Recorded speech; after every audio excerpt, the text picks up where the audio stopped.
Hello guys, we are back with our next lecture. In this lecture, let us go through some protocols which are being used by the IP addresses, guys. So in network layer, what protocols do we use? We'll be discussing now. Okay, yes. So basically, the top two protocols will be ARP and RARP, guys. Okay, so I'll be explaining you them in detail. So please concentrate, guys. Okay, so the first thing with respect to these two protocols is so these two protocols are helpful in one particular aspect, guys. Okay, so assume that I am running a device and my friend is also having a device. Okay, so what addresses are most common, guys?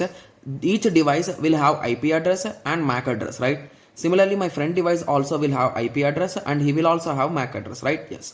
So my MAC address and my IP address I know, but I know only my friend's IP address, but I don't know what is his exact MAC address. So at that time, I can use the concept of ARP. That is nothing but address resolution protocol. Guys, to be clear, there was a direct 1 mark question, I think, or 2 mark question in GATE 2021 based on this, guys. So they gave in options like it is, I think, multiple select and it's for 2 marks, guys, to be clear. Okay, so they gave a question on this ARP. So few students will be thinking like, okay, where they will ask, when they will ask, like that, but it was recently given. So always concentrate, guys, just to give it once grid, that's it. Okay, yes. Okay, so what exactly RARP is doing, guys? So with the help of MAC address, it will find the IP address. Sorry, with the help of IP address, it will find the MAC address. Got it? Yes. Okay, and how it will work, I will explain you, so don't worry. So ARP maps an IP address to the logical physical address. Okay, so that is nothing but IP to MAC address. Okay, so a sender knows IP address, he will send his IP address and receive IP address to his MAC. So I think you didn't understand anything, but let us go. I'll be explaining you in detail. Okay, so all the nodes in the IP ARP request, okay, then the matched one will respond with its MAC address to the sender. Response ARP. Okay, yes. So basically, assume there are multiple devices, guys. Okay, so if there are multiple devices and I know this guys, I am searching for this guy's MAC address, right?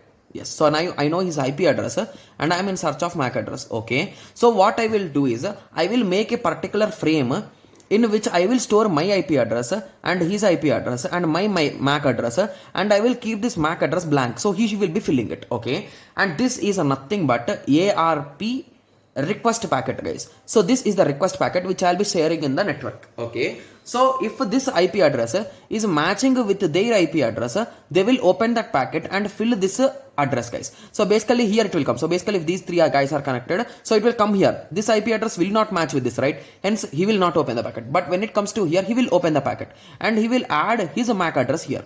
Right? Yes. And once he adds his MAC address here, now he knows the exact IP address and MAC address of the sender, right? So he will send this particular packet as a reply to this guy.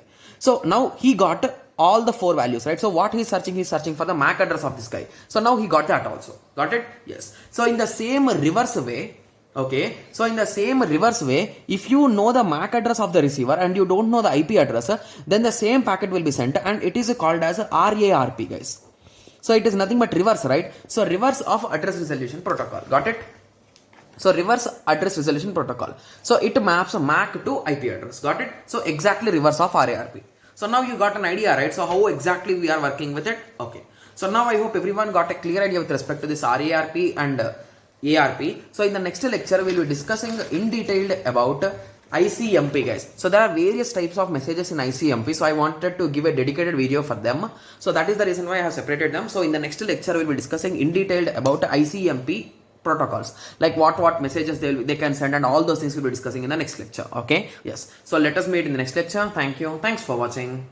Like, share and subscribe for more awesome videos like this. Thank you.